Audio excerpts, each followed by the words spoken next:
Sup Gloomers, the Big X puzzle. Now, before you play any further, this is a huge spoiler video.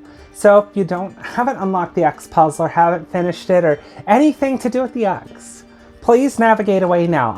This is incredibly important because there's major spoilers in this video and I don't want you to have any of that ruined. So I feel like I've done plenty of talking now so you can navigate and find another video that's trending or fun. So are you good? Ready?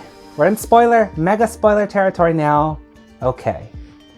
So the X puzzle is something I've been wanting to talk about for some time, not just because of the process, which I'm not sure it's necessarily an amazing puzzle, but the reward is something I've always thought was really fun.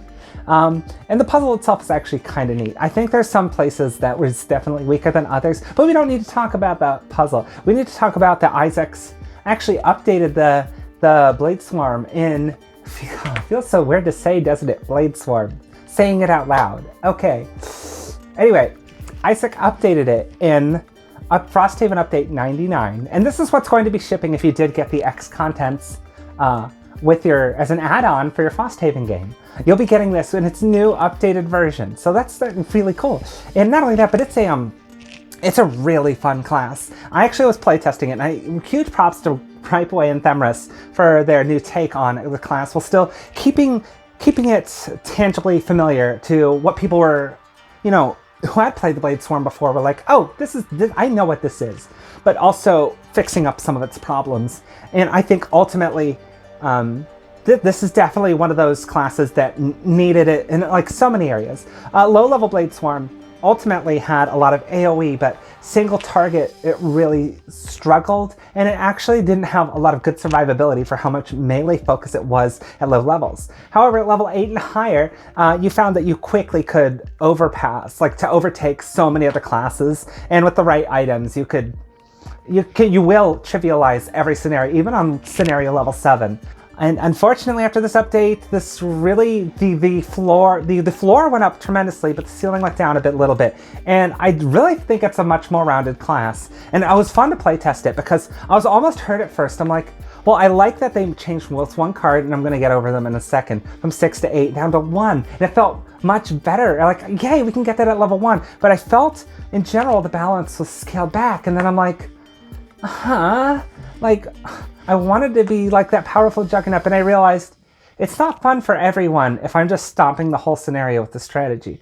And then also the summons felt better. So just with that all in mind, you have to go in thinking that. And it's not the class it was inherently, but it is still tangibly familiar. Every concept still sticks to itself, except the summon build actually can be used. So I'm actually going to do a guide about this because I did help with the playtesting of it. I have a lot of familiarity with this class, but right now let's just do a rundown of all the cards, and I'm going to take some notices to some of the changes and some of the playtesting thoughts that I had experiencing some of these cards personally. I still did plenty of playtesting on this class, and I'm excited to see all the rest of the cards. Focused Scourge. So this is probably one of the biggest changes. Focused Scourge and Prismatic Whirl were initially high-level cards, and you could put both in play, and once you had that set up, bam, you're a machine. Here's the problem. Now they're both sides of a double loss. Now here's the thing. A lot of times I'm like, ugh, double loss. In this case, it's really a playstyle choice, and I think it's great, because in one hand, you now can turn elements into big AoE powerhouses, making all of your AoE attacks hit hard, and the top allows you to take all your multi-attacks and be able to repeatedly smack the same guy over and over and over, allowing you to have really high spike burst damage on one target. And this is really cool. I think this is really great as a design decision, because when you had both of these in play together, you could be this master of AoE that just blew everything up, or you could just focus fire one thing and just melt them. It was too good. And given the fact that your attack modifier deck, if you look at the perks, gives you a lot of these like elements while you keep doing all these attacks, it's very easy to get elements in play and then consume them, then get them in play, and just keep the cycle going. And I kind of think that this is, I love this approach. When I first saw this card, I'm like, oh my god, they make you pick. And initially I'm like, well, I'm just always going to pick the top. That's a lie. About half the scenarios I tested, I ended up swapping to the bottom when I realized, oh, this is what we have in this scenario. I'm actually thinking this, and I realized I always brought it, and then when I looked at what we have and what we're fighting, I changed my mind on what we're, like on all the boss scenarios, I obviously played the top half, but it was just great that you had this just ability to, on the fly, pick how you want to play, and you don't really have to pick until actually you've already started your turns. So you have such great versatility in this, and not only that, but forcing you to pick instead of giving you both is such a great design decision. So it's still a mandatory card unless you're going the summoning route, but still it's one of those that I really like this build path a lot more. So I think we need to get into the cards now that actually, what can you do with this? Deflecting Blades is good, should look familiar. The great initiative built in with the move 2, also preventing enemies from, you know, hitting you super hard this round. It kind of it gives you a little bit of crit immunity built into some movement and baked into a nice initiative. It got a nerf and a buff. It used to be able to attack 3 targets, which it still does, but it was 3 attack 2s. Now it's 3 attack 1s. So clearly a downgrade. However, then everyone who survives these attacks gets muddled. So being able to dish out potentially 3 muddles is pretty significant. Also, something I did note is I initially wasn't, with Focus Scourge, I thought like, 3 attack 1s is kind of weak. But with the right strength and other modifiers, like especially if you had power potions, early on I found that this was actually pretty good to pair with it. And I ended up coming around. Although you only muddle 1 target, being able to draw a bunch of cards on that ended up being okay. For the most part, I just used it for the AoE and muddled. And the muddle actually goes a little bit longer than I thought because being able to, you know, normally you don't attack 3 targets and take 3 back. That's just kind of poor positioning or play or no crowd control. So we ended up playing around this to where possibly it would mitigate 1 or 2 damage just from having that out and then just being able to toss out a few attacks. So it ended up being really good, but the bottom half is super useful. Omnipotent Assault also didn't change. The bottom clearly looks familiar. The top got a nerf, kind of. It did get a nerf, but instead of attack 3, you're getting attack 2, pierce 1. So if you're fighting shielded enemies, it ends up actually balancing out. However, against non-shielded enemies, it's a nerf by 1, but it's still good. This is definitely one of those that I also liked with Focus Scourge on any half, really, because being able to do 2 attack 3s with Pierce on 2 shielded enemies is strong. Being able to toss out a couple of attack 2s with Pierce on the same target gave you the ability to focus fire better, especially if you're fighting some of those early bandits. It was funny because I'm just not used to playing the Blade Swarm. We actually tested this in the Black Barrel on very hard, which first off, we probably shouldn't have because it's not so bad when you're playing solo, but I have a couple of goofy friends who don't take the game as seriously as I do, which is perfectly fine. But it ended up making this a little hard, and it's funny walking through those like elite bandit guards at low levels and saying like, oh crap, these have shields, or like, you know, having them pierce in this, I'm like, oh, this is actually helpful. So it was funny between that and the Living Bones that I'm like, wow, I actually feel like this, it wasn't necessarily a nerf, depends on the class. Now, it overall is, but still, this is a good card. Hive Mind didn't get too much of a difference. If you're familiar with the recently updated version, it just says that you can control how your summons move or shield 1 to your summons. Now, I most of the time didn't end up playing it. However, I did end up playing this with a couple of summons later after we had gotten a little bit more familiarity with the Blade /// version. And I didn't end up using the bottom, but the top, being able to control summons, and the amount of summons you have and how cool they are was way better than I thought. I'll get to those when I get to the summons, but let it be said that being able to control your summons, especially in this class, actually ends up being pretty significant. Now, on the summon build, I didn't end up always using this, but it was still fun to play. So let's actually just move on and talk about some more of the summons. Corrupting Parasites. Now, the bottom half isn't bad because the heal oneself allows you to, at the very least, remove poisons, wounds, or just heal 1. But being able to wound 1 target is still pretty good, especially because you're really good at like chipping away at things. Adding another wound on top of that is pretty big. But then you get the summon. It's actually a good and terrible summon. 4 health means you need to protect it because it's a lost summon. And then 3 move means it will get to those enemies. However, Attack X, where X is the number of adjacent figures, not enemies, not allies. Figures. All adjacent figures. Now, if it's doing this attack, it's probably adjacent to an enemy, so it's going to be at least attack 1. Remember what I said about Hive Mind? You can really, with that move 3, you can position it really cleverly to, like, at the start of the turn, move over here so I'm adjacent to more things, chomp, then you go chomp chomp, and then you can actually position it like, oh, I'll need it here. It might be a weaker attack, but it'll be safer. This is one of the things I realized that was so clever. This ended up adding, on average, between Hive Mind and this, like a couple damage every turn, just being able to chomp on an extra attack before I went, and then I go and like would try to clean up or protect it. And I became very close with my little Parasite buddy, and this is, it's very strong. It's not as good without Hive Mind, because I've noticed that with its move 3, it's sometimes gotten itself into precarious positions. But it's still very good regardless. It does more than efforts than a normal level 1 loss does. And I think even if you like give it a few attacks and a couple of attack 3s and lets it take maybe 1 or 2 hits, being able to do 6 damage and soak up 2 hits ends up being more than your standard level 1 loss. So I'm saying it's a pretty good card. The initiative's crap, but you sometimes need to go late, so I actually like it.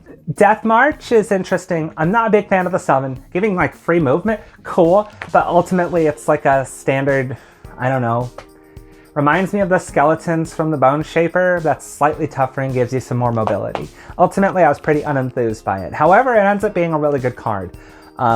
Because you will play it for the top sometimes, and the bottom is incredible. It's almost like a jump 4. Now you can't move through figures with it, but really when it comes down to it, jumping over obstacles and figures is still a really good form of jump. So it's not quite, but being able to move through difficult terrain and move through hazards without penalty is incredibly significant. And not only that, but you're actually lacking in mobility in some areas. There's another really good move we'll get to later, but this ends up being one of my go-to for a while just because it's good to have that built in, plus a move 4. Also, late initiative means that if you want to do initiative weaving, this is really one of the cards that's mandatory. Engulfing Stingers, Angry Wasps, Flying Summon. No attack, but this is one of those where everything next to the target, next to the wasps, suffers 2 damage. Remember what I was saying about Hive Mind? This. Now, remember I said I kind of ignored Death March. The Soul Leeches and Angry Wasp build is something I was using. If you want to use the Wasps to power up the 1 attack, it's going to suffer 2 damage and let it... You have to be a little creative because you have to like make sure this goes, make sure that Leech goes in after, and then make sure the Wasp moves away. You can do that. So don't get me wrong. But then having it move up, suffer 2 damage, have this move up, do a powerful attack, like at least an attack 3, just suddenly starts really adding up to the amount of damage output you're doing, and we're only using a few level 1 cards. However, they're 3 losses, so you have to be very careful after playing these. Plus, it takes a little bit of ramp up to get those in play. So it's not like the be-all end-all, like, oh my god, that's so powerful. It is, but it's not necessarily the be-all end-all of, like, oh, you've won the game with summons. It's just pretty good. The bottom is still pretty strong too, because even if you're going the sword build saying, hey, I'm going to move 3 and then suffer 1 damage. Similar to Rumbling Advance if you're familiar with the Cragheart, but it doesn't infuse Earth, but it does move a little bit more, so you've got that going for you. Swarming Minions. This is exclusively for a summon build. The top half allows you to allow 1 minion to move and attack in the order of your choice and with you controlling the actions, which is great.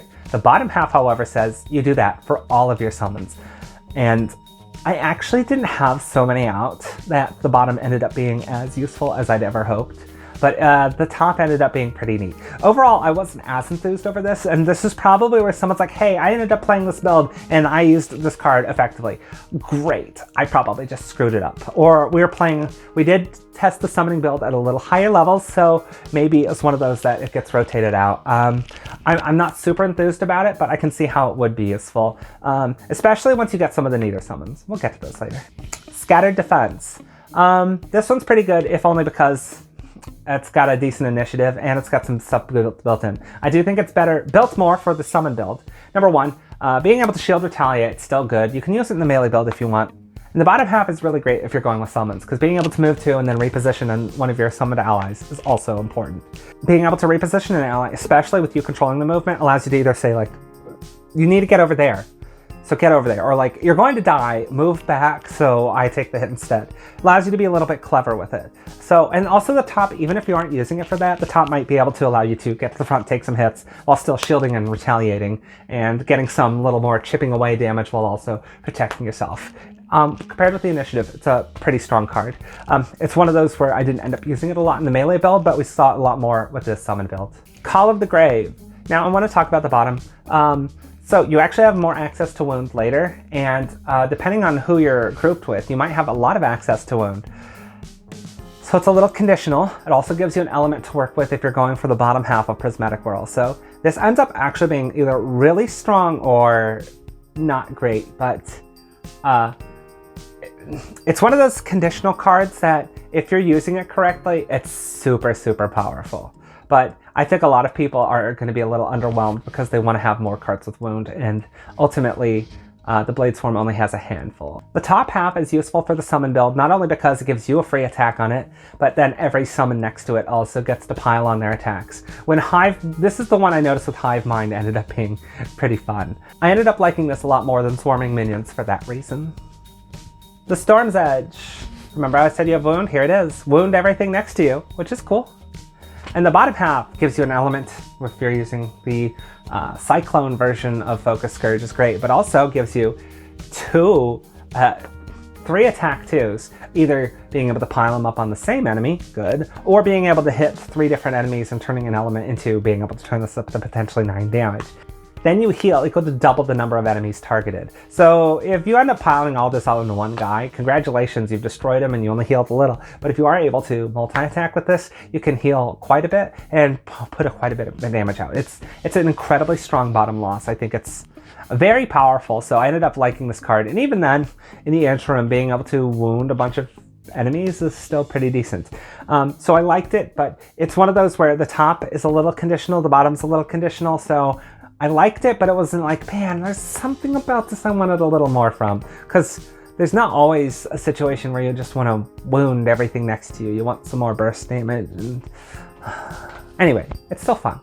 Unstoppable Army! So this allows you to heal yourself, or you can heal all of your minions. 3, which is cool because, especially if you have wounded minions, you can kind of save their asses here. Also gives you the option to be a self-heal. This ends up being incredibly good for either build, really. And since it does infuse an element, if that's what you need for the bottom half of Focus Scourge, here's another way to non-loss infuse that. And the summon's pretty good too. It's actually a kind of weak summon, but it's got shield and then gives all your other things adjacent to it shield. When paired with the right teammate, this ends up being incredibly powerful. I like this also with Hive Mind because you can use the aura it has and position it more effectively that way. Grasping Advance. If you've seen the Scoundrel, it's a better version actually. So the bottom half is a loot 1, or it's a loot 1 centered over one of your summons, both of which is good. And then the top half's a move 2. Move on top is great, but then also you have an attack to immobilize.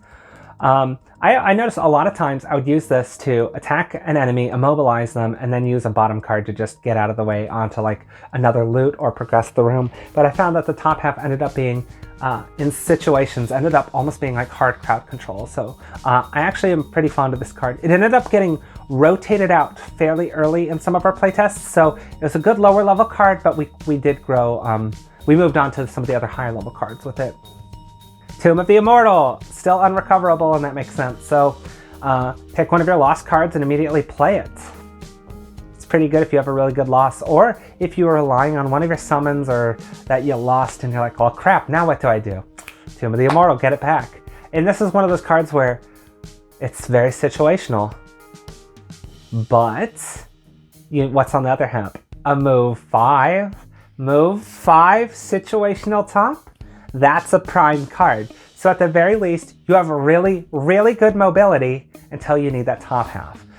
I just think this is a must-take card, and we ended up using it much longer than I anticipated. If only because the bottom says move 5, and the top actually is really useful. Because let's say you did play a high-level card and you needed to get it back, you can just swap out your move 5 for that card, immediately play it and recover it.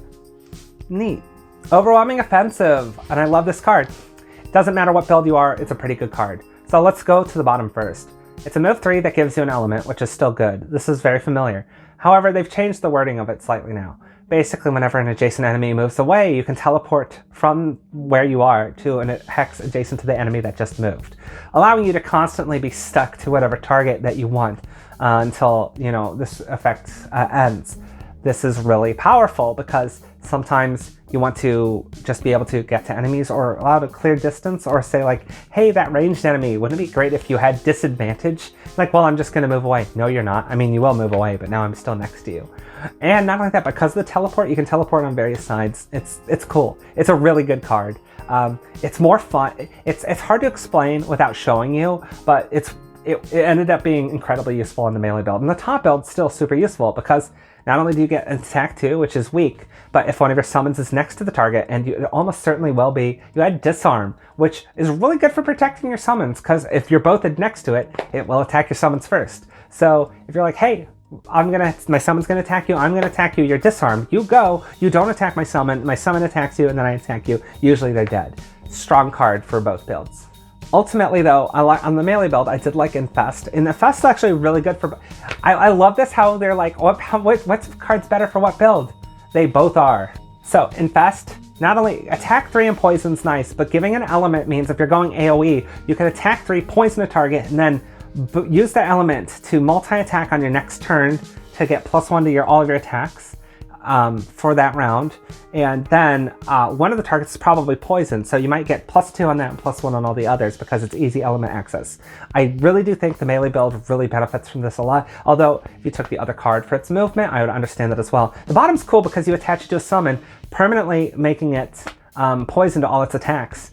However, it's not a loss, so you can always get rid of it, recover it, and do what you want with it. Or if that summon dies, instead of you burning 2 cards that goes to your discard, the summon goes to your loss and you can recover. Use this and put this on another summon again. It's pretty useful. Putrid grubs. So I actually think this is a good card, but I have the problem where it's on the same level as Armed and Dangerous, and I just think that... So I knew this was initially put in as a joke name that made it. I didn't know who did it, so I just found out today that Themris pitched that idea. So Themris, I love the fact that you pitched this and Isaac was like, oh, fine, we'll keep it. I just love that. And thank you to Polly for suggesting that this be an ability for the Blade Sword because it just fits his model. So before we get to that, let's talk about the bloat maggots. Summon 3 of them, they're kind of boring, and all they do is like, hey, we're gonna go hug you, and you're gonna get -1 to all your attacks. The problem is the bloat maggots are easy to kill.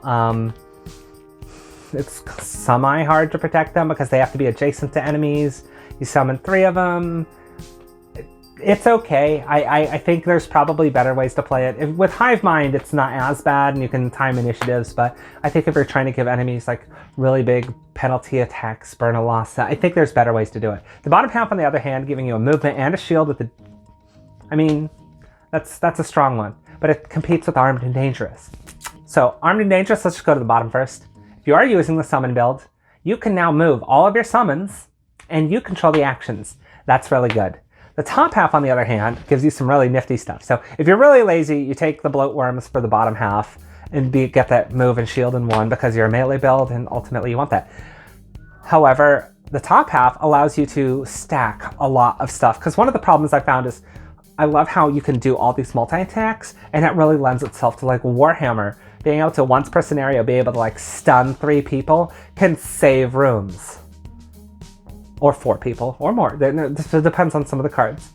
However, you're like, but then my hand slots are lost. You say that now, but as soon as you play this card, you can equip so many more cards that you have stowed away. So if you wanted to stow away that Warhammer, boom, pull this in there, and then suddenly draw a crap ton of cards, the item cards that you had stowed away, and then start using them. And it's actually good if you're actually playing a more of a long rest build, because you can play some of those that every time you long rest get this back. Like, so you can start stacking multiple shields and say like, every long rest I'm going to heater shield. And you're like, well, that takes up one hand slot. Cool. How do you realize how many I have? I have a heater shield. I have this jagged sword. I have this Warhammer. And you're like, wow, you have way too many handed items. Well, I am Armed and Dangerous.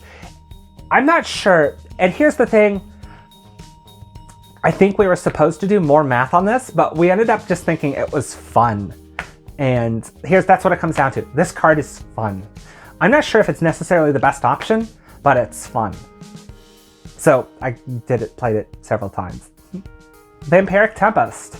So the bottom half's really good if you're, remember how I said you can stack a bunch of attacks on one enemy with Focus Scourge? You know, it sucks, Retaliate. The bottom half allows you to move and then say you're immune to Retaliate this round. That's nice. The top half, first off, wound all adjacent enemies is nice. Attack one all adjacent enemies is nice. Heal equal to the number of enemies you attacked is nice. Infuse an element is nice. If you're going the melee build, this card's a pretty obvious pick. Incubation, on the other hand, is also nice. It's got a weird top. It gives you an element and experience. Cool. But it gives you shield and retaliate, which is fine. But for a higher level card, to have all that and the heal too baked into a top half and not attack, I'm not as enthused about. But being able to shield a summon and then have it perform a heal one every turn is also cool. Also, it's another one of those where you can say, have it slide off of a summon and then draw the card and recover it if you're having hand size problems. And then you can use it maybe to heal yourself, shield, retaliate. It's really cool how those effects work.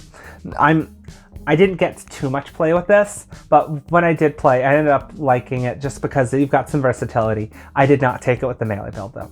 This is another one where it's pretty heavy based off what build you're going. So bioluminescence is clearly a summoning build, allowing you to say, hey, all your summons perform an attack. Boom, that's nice. Not bad for a non-loss, especially if you've got multiple or even summoning items. The bottom half gives you some moths that you can summon, and then everything next to it gets +1 attack. So they could potentially take hits for you, but they give you an aura. It's a nice card. I wasn't as thrilled about it, but it's still nice. Cyclone of Blades, on the other hand. Cyclone of Blades is much more enticing for me. First off, attack 2, target 3 is fine. This can potentially add up to a lot, especially just because Focus Scourge exists. This card is deceptively, it looks weaker than it is. It's very good, but it gives you experience and infuses an element. So if you're using the bottom half of Focus Scourge, it allows you to set up future turns while still having a strong turn right there. Especially if you have an element to burn, because you'll average 9 or greater damage, experience, and infuse an element. However, the bottom half gives you a jump 4, and then every enemy you move through, and ally, suffers the damage. So being able to chip away while also having good mobility and a jump on a strong attack on top lends itself to being a very powerful card. I ended up leaning on this, and it's a very strong card. But if you're going melee build, and no, it looks weaker for what it is, it's level 1 card, trust me, it's actually very strong. Sunstroke. So the bottom half's really cool for summon. We're going to talk about that. Allowing you to make enemies have disadvantage to attack your little protecting summon, and then that summon bites a thing and wounds it during its turn, which is cool. That's pretty neat. It was fun to add that. I didn't think overall it was as effective. I mean, it was fine. It was really hard to rate how strong and effective it was. But Sunstroke's top ended up being really powerful. Now, it's obviously nerfed from its initial version, being only an attack 2, but let's be real, it's actually really powerful. Attack 2's fine, gives you an element, which is good for Focus Scourge, and stun. But stun and wound is such a powerful combo because not only, if you get them to 2 health or fewer, they're just dead. And if they're higher than 2 health, they're gonna lose 2 health on the way. I mean, it's just such a brutal combo. So, yeah, I don't see that an attack 2 baked into it, especially with a free element. It's a really strong card. You also need hard crowd control because the only hard crowd control you have is baked into the summon build. So if you're the melee build, you're like, finally. All right, then you have Blood Drain, which is an attack 2, heal 2, and both of those numbers are increased by the number of summons you have, maximum 5. This can be exploited. You know how you have those triple summons with Hive Mind? You can make this card incredibly powerful and make this kind of like a more, you can do a lot with this is what I'm trying to say. It's an incredibly strong card, but if you're going the melee build with no summons, it's obviously a waste. The bottom half allows you to also move and then one enemy next to you, and that's also in reach of that summon, can then perform one of its attacks for free. So being able to give your summon another attack while also giving yourself a move is pretty strong. So if you're going the summon build, I think this is pretty obvious. I like the Sunstroke bottom, but I think the fact it competes with this is... sorry. So level 7's a harder pick. Fury of the Horde is really cool because you have these really annoying wasps that have +2 attack. They actually hit super hard if you can position them right. And it's not that hard, but the problem is getting them positioned right and then having them just not die because they only have 5 health for a level 7 lost summon. So how do you protect it? Generally hive mind and strategic thinkery. And having that high attack is pretty easy to control if you have hive mind in play, because you can position it. It's got good movement, it's got flight, and it can hit hard. So you can potentially just move it towards enemies, finish them off that are, you know, next to allies. And the bottom half's good too, because being able to move and then suffer 2 damage, you can break through shields really easily. So being able to move up to an enemy with the melee build and say, boom, take 2, and then slap some more attacks on them, you can watch enemies just wither away. It's super fun. Although Repulsive Host does compete well for both instances, because you perform a lot of attacks. Being able to strengthen yourself, especially mid-turn, and then carry it over to the next turn is huge. So a move to strengthen self is significant. Don't underrate that. So I think a lot of people might go for that just for that reason, and it is good. The top half allows you to poison all adjacent enemies, which is fine. Shield to self, which is good, and then infuse an element. So I mean, that's good for both builds. If you're going the summon build, being able to poison all enemies, and then shield yourself, take the hits, infuse the element, I mean, you can do stuff with that. The melee build obviously has some stuff to say, I'm going to be tanky this turn, but next turn I'm going to use the element and I'm going to AoE you guys.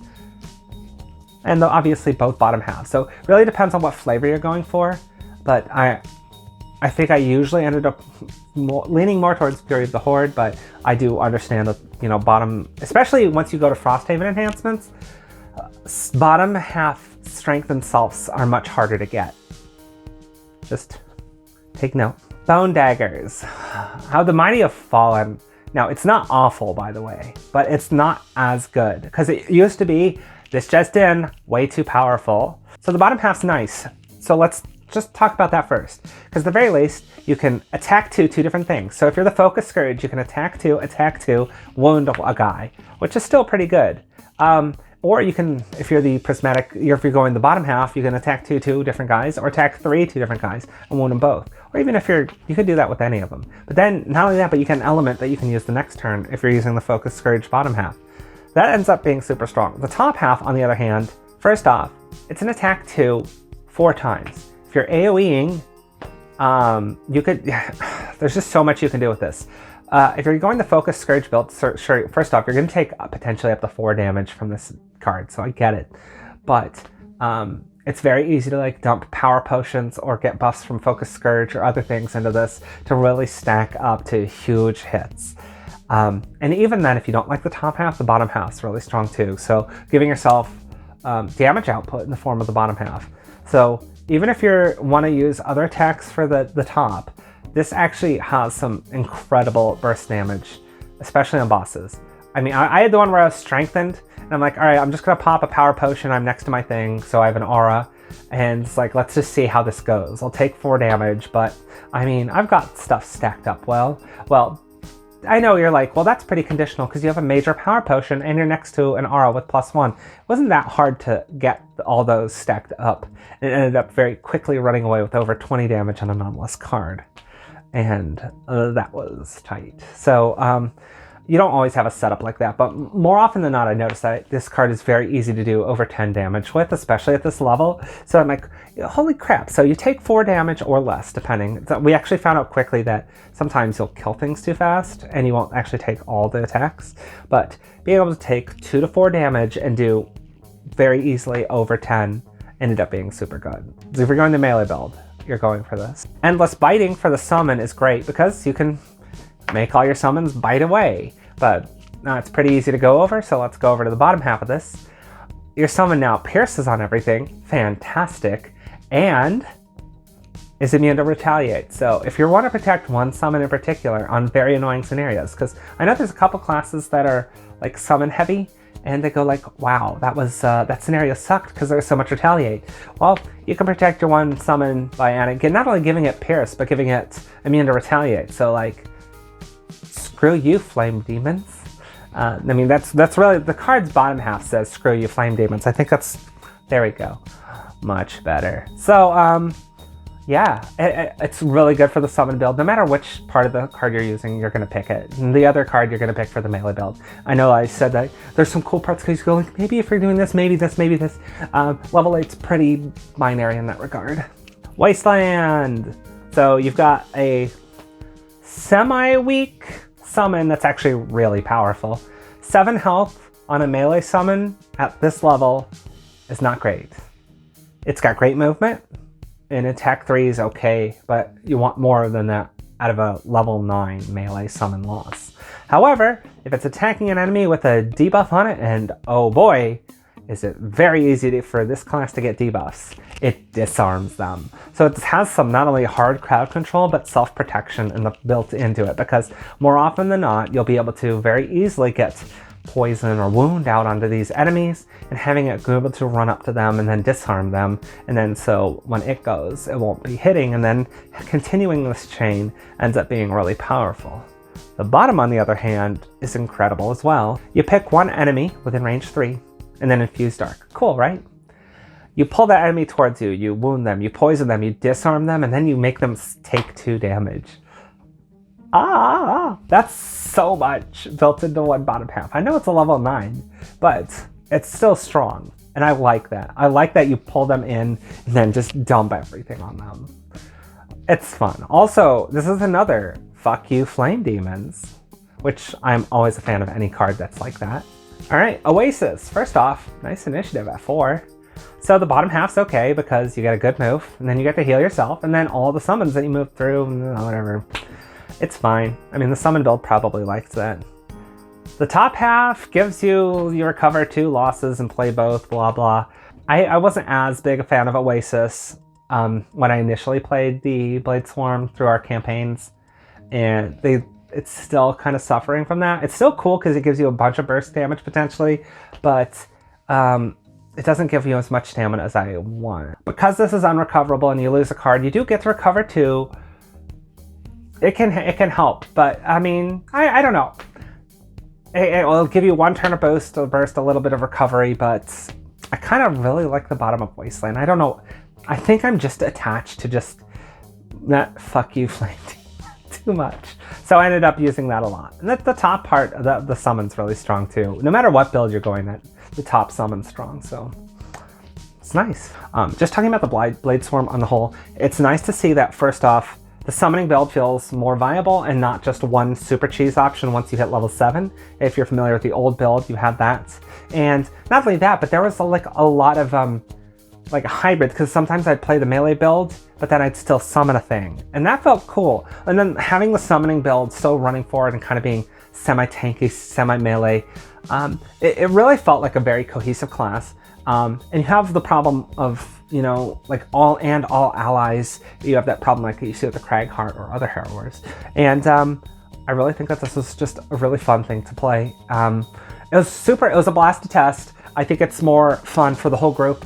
I think ultimately some people may miss the, oh no, I can't do this crap ton of damage. 126 damage in 1 round. Evidently when you do that and steal the show, that's not as fun. I know some people think it's fun to like bring a Spellweaver to scenario, 72 and then just destroy it. And yeah, that's cool. And that's fun to highlight, but it's not fun to have a level 8/9 Blade Swarm just wreck something because the build the class, it's actually been updated a couple times even before this, because Isaac wanted to play it very close to the chest and it didn't get a lot of attention. And I'm sorry, I'm not calling Isaac bad at testing, but when you have a whole team of playtesters, you can really round up the classes. And that's what I'm really excited about Frosthaven, because our team that we made is really good. I loved all the people I got to work with there, and having 2 of those people help redesign this class, I have so much faith in them. So thank you, Themris. Thank you, Gripeaway, for giving us a much better version of this. You guys are awesome. And thank you, Themris. Thank you, Gripeaway, for making this. You guys are awesome. I mean, in addition to everything you do, but for helping this redesign and take some of the, some of that off of Isaac, who this class was direly in need of a revamp, and you gave that to us. So thank you to you guys. And I also want to thank all my patrons for still supporting me. You guys are awesome. I really think that I'm gonna add a little bit more to Patreon to give you a little bit more control. Obviously, we're going to be doing continuing Frosthaven guides, and I have that poll up, so I am doing the Deathwalker next. So you guys get to pick the class I'm doing after that, and then once I revise the next class, which I'm updating the Quartermaster, you guys get to pick what class I improve after that. So thank you, patrons, you're all amazing, and for all of you, thanks for watching.